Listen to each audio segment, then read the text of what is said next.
29వ అధ్యాయం అంబరీషుడు దుర్వాసుని పూజించుట. ద్వాదశి పారాయణం.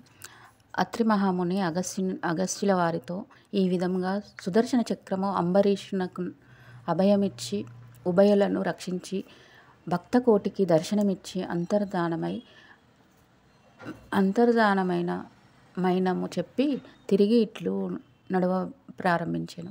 ఆ తర్వాత అంబరీషుడు దుర్వాసుని పాదాలపై పడి దండ ప్రణామములు ఆచరించి పాదములను కడిగి ఆ కడిగిన నీళ్లను తన శిరస్సుపై చల్లుకొని, ఓ మునిశ్రేష్ఠ, నేను సంసార మార్గమునందున్న ఒక సామాన్య గృహస్థుడను. నా శక్తి కొలది నేను శ్రీమన్నారాయణ్ణి సేవింతును. ద్వాదశి వ్రతము చేయుకొనుచు ప్రజలకు ఎట్టి కీడు రాకుండా ధర్మవర్తుడనై రాజ్యమేలుచున్నాను. నా వలన నీకు సంభవించిన కష్టములకు నన్ను మన్నింపుడు. మీ ఎడల నాకు అమితమైన అనురాగముండుట చేతనే తమకు ఆతిథ్యమివ్వవలయునని ఆహ్వానించితిని. కాన నా ఆతిథ్యంను స్వీకరించి నన్నును నా వంశమును పావనం చేసి కృతార్థుని చేయుడు. మీ దయార్ధ హృదయములు ప్రథమ కోపంతో నన్ను శపించినను మరల నా గృహమునకు విచ్చేసితిరి. నేను ధన్యుడనైతిని. మీ రాక వలన శ్రీ మహావిష్ణువు ఒక సుదర్శనమును చూసుచు భాగ్యము నాకు కలిగినది. అందులకు నేను మీ ఉపకారమును మరవలేకున్నాను. ఓ మహానుభావ, నా మనస్సు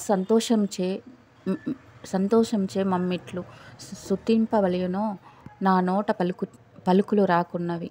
నా కన్నుల వెంట వచ్చు ఆనంద బాష్పములతో తమ పాదములు కడుగుచున్నాను. తమకు ఎంత సేవ చేసినను ఇంకనూ రుణపడి ఉందును. కాన ఓ పుణ్యపురుష, నాకు మరల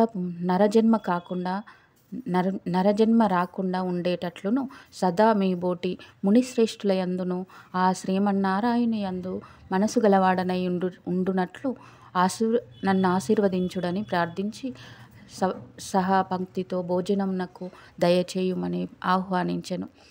ఈ విధంగా తన పాదములపై పడి ప్రార్థించుచున్న అంబరీషుణ్ణి ఆశీర్వదించి, రాజా, ఎవరు ఎదుటివారు బాధలను నివారణ గావించి ప్రాణములు కాపాడుదురో, ఎవరు శత్రువులకైనను శక్తి కొలది ఉపకారం చేయుదురో అట్టివారు తండ్రితో సమానమని ధర్మశాస్త్రములు తెలియజేయుచున్నవి. నీవు నాకు ఇష్టుడవు, తండ్రితో సమానుడవైనావు. నేను నీకు నమస్కరించినచో నాకంటే చిన్నవాడగుట వలన నీకు ఆయుక్షీణము కలుగును. అందుచేత నీకు నమస్కరించుట లేదు. నీవు కోరిన ఈ స్వల్ప కోరికను తప్పక నెరవేర్చెదను.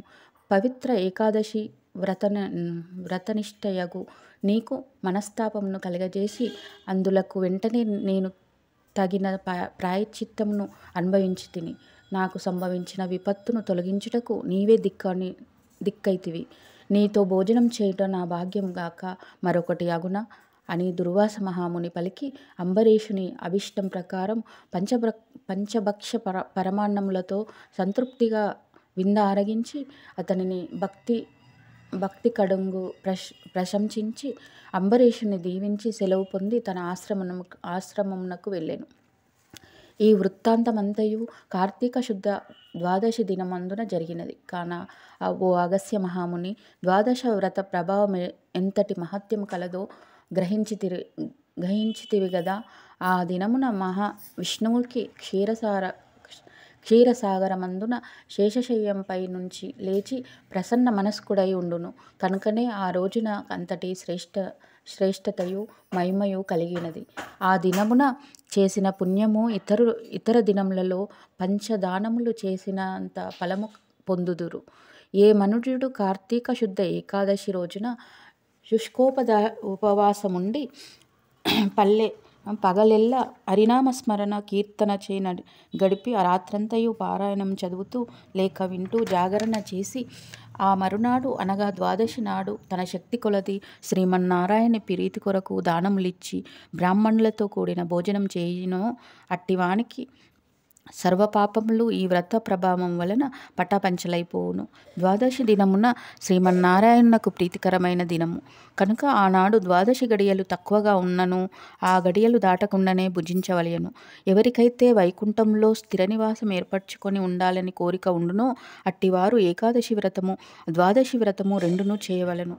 ఏ ఒక్కటియు విడవకూడదు. శ్రీహరికి ప్రీతికరమగు కార్తీక శుద్ధ ద్వాదశి అన్ని విధములా శ్రేయస్కరమైనది.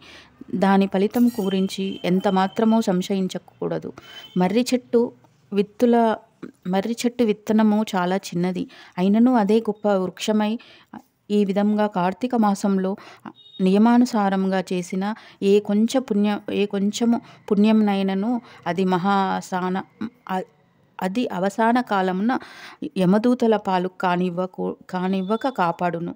అందుకే కార్తీక మాస వ్రతము చేసి దేవతలే గాక సమస్త మానవులు తరింతురు. 39వ రోజు పారాయణం సమాప్తం.